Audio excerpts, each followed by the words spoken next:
Keeping up with how tech is changing education, especially for kids, Yeah. wow, it feels like a constant challenge, doesn't it? It really does. It moves so fast. And it's not just about, how much time they spend on screens. It's deeper. It's about how they actually interact with these digital tools. Does it empower them? Exactly. Yeah. Which brings us right to this idea of agency. Agency, yeah, that feels like the core issue here.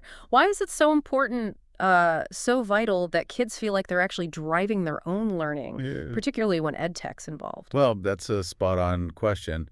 In this, digital world we're in, agency, which is basically a child's ability to make intentional choices to influence their learning, it becomes even more critical. Mm. We're seeing ed tech get incredibly sophisticated at personalizing learning paths. And that's potentially amazing, but Mm-hmm. it also makes you ask, well, what's the learner's actual role in all that? Right. Are they just passengers? So that's what we're digging into today. We've got this really fascinating research article. It's called Agency in Educational Technology, Interdisciplinary Perspectives and Implications for Learning Design. It's a great piece, really pulls things together. Yeah, and we'll also touch on some related ideas, like from a study title that caught my eye, Children's Perspectives on Self-Regulated Learning, something about co-design and their expectations for ed tech. It tells us we need to hear from the kids themselves, right? Absolutely, their perspective is key. Plus, we'll look at the sort of broader ed tech landscape. So our mission really is to unpack what agency actually means for kids using educational tech, and maybe more importantly, how we can, really support it. Foster it effectively. Exactly. So for everyone listening, this should hopefully give you a clearer picture of how tech shapes a child's learning and their ability to be, well, an active part of it. And to help us explore all this, we're thrilled to have an expert joining us today. Welcome. Thanks. Glad to be here. It's such an important conversation to be having right now. Fantastic. Okay, so to really grasp agency, we can't just look at it one way. The research suggests we need perspectives from philosophy, from education, and psychology, too. It's multifaceted. Definitely. You need all three to get the full picture. So let's start with philosophy. What kind of lens does philosophy give us on agency? Well, philosophy gives us a really rich way to think about it. It breaks agency down into different types and also thinks about levels of agency. Okay, types and levels. Interesting. Yeah, think of it like different ways we act intentionally. So one really important type they talk about is epistemic agency. Epistemic agency. Okay, what's that about? Basically, it's about understanding what makes a belief justified, how to evaluate evidence, how to judge information. Right, which sounds crucial today. Oh, hugely. Think about kids navigating the internet. There's good info, there's misinformation, fake news, conflicting expert opinions. Fostering that ability to critically assess what they see online, it's almost a survival skill now. No kidding. It's overwhelming even for adults sometimes. So could EdTech actually help kids develop this epistemic agency? That's the hope and what the philosophical discussion points towards. EdTech could be designed intentionally to help kids build those skills, evaluating sources, spotting bias, understanding how claims are backed up or not. So tools that guide them through that thinking process. Exactly, like guided inquiry or tools that scaffold how to compare different sources. It's about empowering them to be critical digital citizens, really. Makes sense. What other types of agency does philosophy talk about that are relevant for learning? Another key one is practical agency. This is more about understanding and following norms of, like, rational thought, planning, reasoning effectively to reach your goals. Okay, so how does that relate to learning? Well, it connects directly to how kids make choices in their learning. Are they just picking randomly, or do they understand why they're choosing a certain activity? Can they plan out how they'll tackle a project? It's about reasoned action. Got it. The intention behind the choice. Precisely. And philosophy also points out that agency isn't just on or off. It exists on a kind of spectrum of sophistication. Meaning it develops over time. Yeah. A young child's agency looks very different from a teenager's, Yeah. partly because things like reasoning and metacognition, thinking about your own thinking, are still developing. Right. Metacognition is huge for learning. It is. And as that capacity grows, their agency can become more, let's say, effective. Philosophers are also looking more at the social construction of agency. How society shapes it. Exactly. How culture, social norms, and even the technology we use actually influence and shape our ability to act with agency. Sometimes for better, sometimes for worse. Interesting. So the tools themselves aren't neutral. Not entirely. Right. And it's worth noting, philosophy hasn't always focused deeply on children's agency specifically. Sometimes it's seen as just a less developed version of adult agency. But still, These philosophical ideas, the different types, the levels, the social influence, they give us a really valuable foundation for thinking about EdTech and a child's developing ability to act intentionally. So how does education pick up from there? Good transition. Yeah, the educational perspective brings in more of the sociocultural and, frankly, political factors. It emphasizes that how we even understand agency in schools is shaped by history, by teaching philosophies, by policy. Right. It's not just an individual psychological trait from this viewpoint. It's embedded in a social context. Exactly. Education connects agency to things like identity formation. Erickson's work comes up here in developing self-awareness, which you see discussed a lot in things like art education. So it's tied to the whole child, their sense of self as a learner. Precisely. And often education uses a definition like the capacity to act, but crucially, it stresses the child's awareness of the choices they actually have. That awareness piece seems key. You can't choose if you don't know options exist. Right. And there's a strong social justice angle, too. The argument that learning environments, including digital ones, need to empower all kids to participate actively. If an environment ignores or suppresses a child's input, well, that's seen as detrimental. Which makes total sense. It can really shut down their engagement and development. Yeah. And education also brings in terms like digital student agency. This points to that back and forth, that reciprocal relationship between students and the tech they use. Okay, like how they interact with it. Yeah. Now, this is often talked about more with older students, managing their online identity, their data. But it raises important questions for younger kids, too. How much adult mediation do they need with ed tech? That's a tricky balance, isn't it? Independence versus support. It really is. The source mentions Erickson and Lindbergh highlighting this need for balance, especially for young learners. And edtech design can really mess with that balance. Think of an app that just dictates everything versus one that allows for, say, teacher-student collaboration within the app. And you hear this from parents and teachers, right? They see that some tools seem to encourage participation more than others. They do. They recognize the difference and they're looking for guidance. And the good news is educational research, like design-based research, is showing that specific apps can be designed to support kids being active contributors, reading, writing, making things. So it's possible to design for agency. It seems so. Research also points to features that encourage creativity or even let kids challenge things within the learning environment. Those can boost agency too. The real strength here, I think, is education's focus on context, on the social dynamics around the technology. That contextual understanding is vital. Right. Okay, so let's bring in the third perspective, psychology. Right. Psychology zooms in on the internal stuff, the sort of mechanisms of agency, as the source puts it. Our ability to control thoughts and behavior, but also our belief about that ability. Ah, so the perception matters as much as the actual control. Seems like it. Psychology talks a lot about agency beliefs. And a core idea is belief of personal efficacy, basically. Your confidence that you can do what's needed to succeed. Bandura's work is central here. Right, self-efficacy. If you believe you can do it, you're more likely to try and persist. Exactly. It influences the goals you set, how much effort you put in. If a kid thinks they can influence their learning, they're probably going to aim higher. Mm-hmm. And this ties into self-determination theory too, right? The idea that feeling autonomous, feeling like you have choices, boosts motivation. It does. And apparently, the feeling of choice is intrinsically rewarding. Studies show people might even give up a small reward just to have control over something. Wow.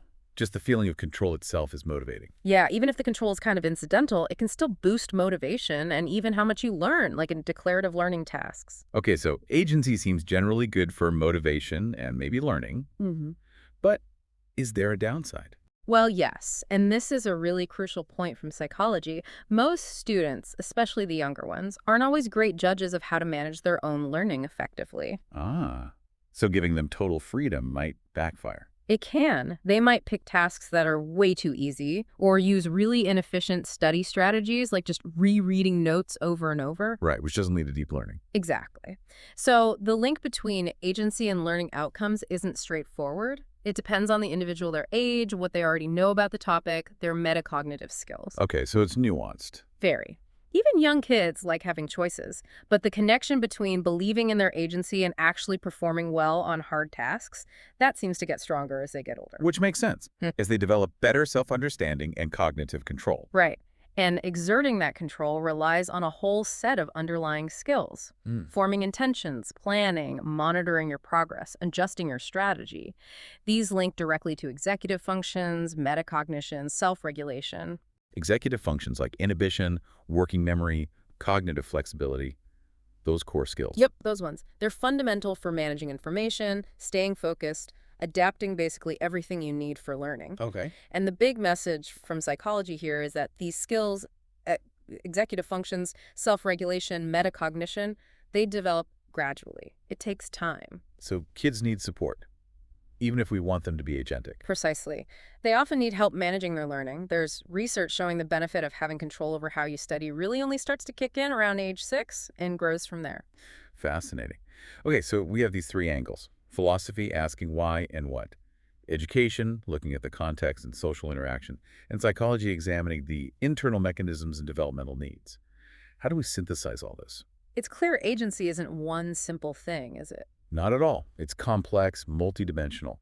Each field adds a crucial piece. Philosophy gives us the normative value. Why should we care about agency? And the typology. Right.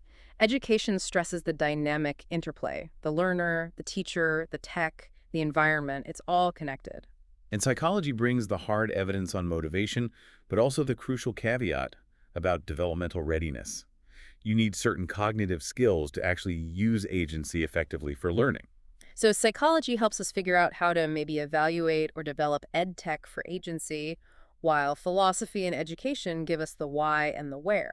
That's a good way to put it. And it circles back to that point. The effectiveness of giving agency through EdTech really hinges on the learner's prior knowledge and those executive function and metacognitive skills. If you don't know much about a topic, choosing what to learn next is hard. Exactly. It connects to self-regulated learning. The goal is for learners to manage their own process, but many need scaffolding to get there. Which creates that central dilemma for ed tech designers we touched on earlier. The big one. How much choice versus how much guidance? Give too much freedom, learning might suffer. Give too little, you stifle motivation and the development of those self-regulation skills. It's a real balancing act. It is.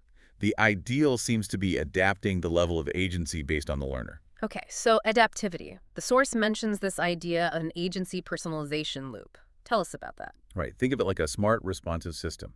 Step 1. Assess the learner. What do they know already? What are their executive function skills like? Their metacognitive awareness. Build a student model. Right, create a profile. Step 2. Use that profile, maybe with an algorithm, to assign an initial level of agency that seems appropriate for that student right now. Tailored agency. And step 3, the loop part. Continuously track their learning progress and update the profile.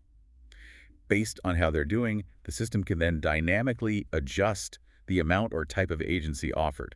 So it evolves with the learner? Exactly. It's not static. Hmm. It adapts over time and differs between students. It's personalized agency. That sounds really promising. Is this actually happening much yet? Well, this fully adaptive loop isn't super common yet, but lots of edtech do offer different kinds of levels of agency. Some focus on content choice, some on sequence, some on appearance. Mm-hmm.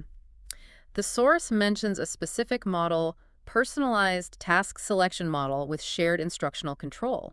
What's that? That's an interesting one. The system might pre-select a few tasks it thinks are suitable based on the student's level, but then the student makes the final choice from that smaller set. So guided choice. Yeah. Yeah. And early research suggests that kind of shared control can actually improve learning outcomes. It gives some autonomy, but within a supportive structure. That makes sense. And intelligent tutoring systems, you mentioned those have done similar things. Yes, some ITS might, for instance, show learners their mastery level on different skills to help them choose relevant practice problems.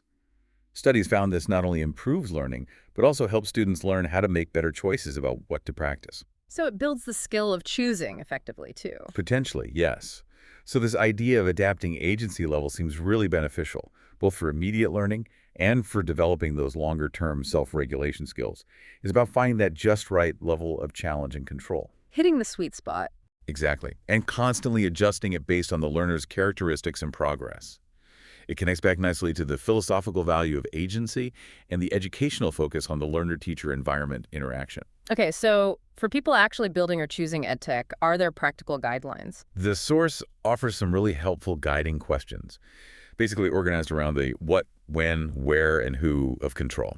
What, when, where, who, Okay. okay. Like what aspects can be controlled? Content, sequence, pace, look and feel, how the student represents themselves. When or where in the process does this control happen? And crucially, who has the control?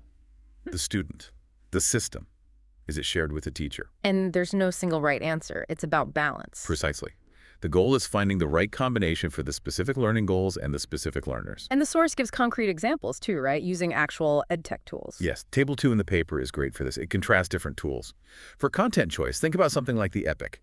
Digital library, huge choice, high student control. Right? Kids pick whatever book they want. Versus, say, Lexia Reading Core 5, which is much more structured. The program largely dictates the content based on assessed needs. Lower student control over content there. Okay, different ends of the spectrum. Or Sequence an app like our Story app lets kids build stories however they want, high student control over the order. Compare that to a program with a very fixed sequence of activities. Got it. Even things like customizing an avatar that's agency over self-representation.